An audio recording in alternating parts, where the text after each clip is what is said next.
ಎಲ್ಲರಿಗೂ ನಲ್ಮೆಯ ಆರೈಕೆಗಳು. ಎಲ್ಲರಿಗೂ ಯುಗಾದಿ ಹಬ್ಬದ ಶುಭಾಶಯಗಳು. ನಾನು ಬಸವರಾಜ್ ಮಾಧವಂಶಿ. ಈ ಯುಗಾದಿಯಿಂದ ಮುಂದೆ ಬರೋ ನೆಕ್ಸ್ಟ್ ವರ್ಷ ಯುಗಾದಿವರೆಗೂ, ಈ ಹೊಸ ವರ್ಷದಿಂದ ಮುಂದಿನ ವರ್ಷ ಹೊಸ ವರ್ಷದವರೆಗೂ ಪ್ರತಿನಿತ್ಯ ನಾನು ವಿಡಿಯೋಗಳನ್ನು ಅಪ್ಲೋಡ್ ಮಾಡಬೇಕಂತೇಳಿ ಮಾಡಿದ್ದೀನಿ.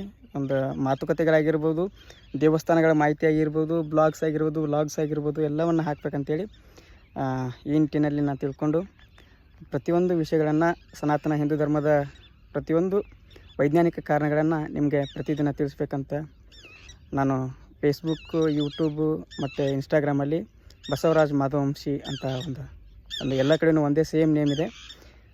ಅದಕ್ಕಾಗಿ ತಾವೆಲ್ಲರೂ ಪ್ರೋತ್ಸಾಹ ಕೊಡಬೇಕು. ನಾನು ಇವತ್ತು ಬಂದಿದ್ದು ಕೃಷ್ಣಾ ನದಿಯಲ್ಲಿ ಸ್ನಾನ ಮಾಡ್ಕೊಳ್ಳೋಕ್ಕೆ, ಯುಗಾದಿ ಹೊಸ ವರ್ಷಕ್ಕೆ. ಪ್ರತಿ ವರ್ಷವೂ ನಾವು ಕೃಷ್ಣಾ ನದಿಯಲ್ಲಿ ಬಂದು ಸ್ನಾನ ಮಾಡ್ತೀವಿ. ಇದೆ ನಮ್ಮ ಊರಿನ ಒಂದು 2 ಕಿಲೋಮೀಟ್ರ್ ದೂರಲ್ಲಿದೆ.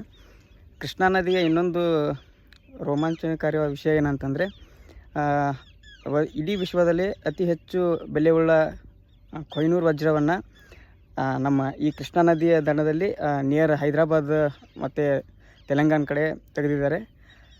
ಅದು ನಮ್ಮ ಕೃಷ್ಣೆಯಲ್ಲೇ ಬಂದಿರೋದು. ಕಾರಣ ಅದಕ್ಕೆ ಕೃಷ್ಣೆ ಅಂತ ಹೆಸರು ಬರೋಕ್ಕೆ ಕಾರಣ, ಕೃಷ್ಣ ಒಬ್ಬ ಕಪ್ಪು ಬಣ್ಣನವನು.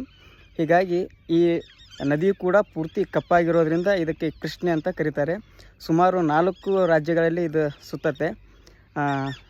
ಮಹಾರಾಷ್ಟ್ರದಲ್ಲಿ ಮಹಾಬಲೇಶ್ವರದಲ್ಲಿ ಹುಟ್ಕೊಂಡು, ನಂತರ ನಮ್ಮ ಕರ್ನಾಟಕದಲ್ಲಿ ಸುತ್ತಿ, ಇದರ ನಂತರ ಆಂಧ್ರ ಇದು ತೆಲಂಗಾಣ ಮುಗಿಸ್ಕೊಂಡು ಇದು ನೆಕ್ಸ್ಟ್ ಸಮುದ್ರವನ್ನು ಸೇರತ್ತೆ. ಸುಮಾರು 1400ರಿಂದ 1500 ಕಿಲೋಮೀಟರ್ನಷ್ಟು ಗಂಗೆಯ ನಂತರ ಅತಿ ಹೆಚ್ಚಾಗಿ ಹರಿಯುವಂಥ ನದಿ ಈ ಕೃಷ್ಣೆ ಆಗಿದೆ.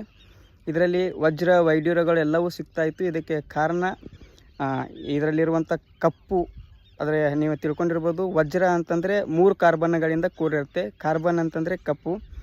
ಹೀಗಾಗಿ ವಿಜಯನಗರ ಸಾಮ್ರಾಜ್ಯದ ಆಡಳಿತದ ಸಮಯದಲ್ಲಿ ರಸ್ತೆಗಳಲ್ಲಿ, ಹಾದಿ ಬೀದಿಗಳಲ್ಲಿ ಎಲ್ಲ ಕಡೆಯೂ ವಜ್ರ ವೈಡೂರ್ಯಗಳನ್ನು ಮಾರ್ತಾಯಿದ್ರು.